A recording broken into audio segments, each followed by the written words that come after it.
Hello, boys and girls. Today we are going to hear about the parable of two sons found in Matthew 21:28 to 31. A long time ago, a man had two little boys. Their names are Frank and Justin. One day, the dad came home from work and found Frank and Justin playing Paper Mario on their computer. The dad asked, "You boys finished your homework?" No! Remember the rule? You have to finish homework first before playing. I want you to turn off that game and do your homework now. Okay, Dad, I will. But Frank never took his eyes from the computer screen and continued to play.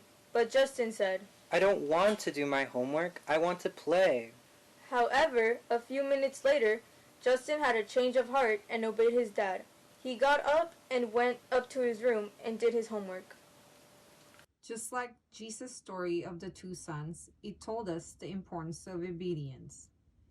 In this story, a father tells his two sons to go out and work in the field.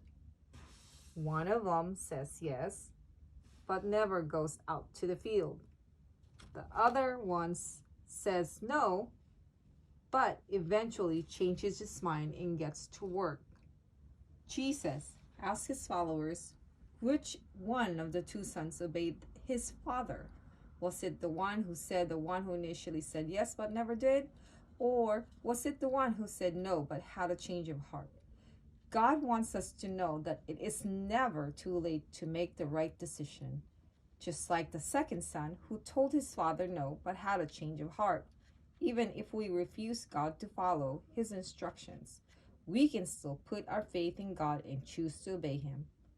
When we live obediently and righteously on the outside but are dishonest and deceitful on the inside, we are not obeying God. Our actions must match our words, even if it's hard.